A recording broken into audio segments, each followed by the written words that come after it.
1971 সাল মুক্তিযুদ্ধ বাংলাদেশের মানুষের জীবনে সবচেয়ে গৌরবময় অধ্যায়। পাকিস্তানি সেনাদের বর্বরতা, গণহত্যা, বৈষম্যের বিরুদ্ধে বাংলার মানুষ অস্ত্র হাতে তুলে নেয়। জীবনের ঝুঁকি নিয়েও তারা দেশের স্বাধীনতা লড়াই করে। এক মুক্তিযোদ্ধা পরে বলেছিলেন, স্বাধীনতা আমরা বিনামূল্যে পাইনি, এর দাম আমরা রক্ত দিয়ে শোধ করেছি।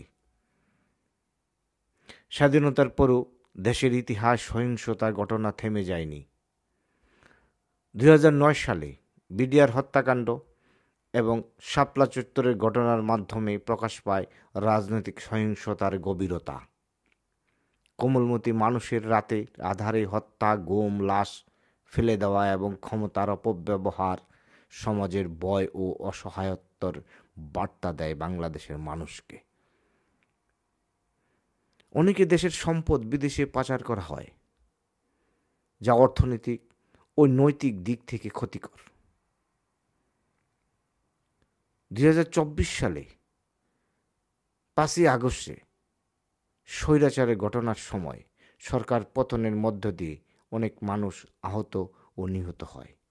এই ঘটনাগুলো দেখায় সামাজিক রাজনৈতিক বিরোধ এখনও সহিংস রূপে নিতে পারে। বিচার ও দোষীদের শাস্তি নিশ্চিত করা, সত্য ইতিহাস সংরক্ষণ করা এবং গণতান্ত্রিক নীতিমালা মেনে চলাই সমাধান। সমাজের স্থিতিশীলতা আনার জন্য প্রয়োজন স্বচ্ছ প্রশাসন, ন্যায় বিচার এবং নাগরিক সচেতনতা।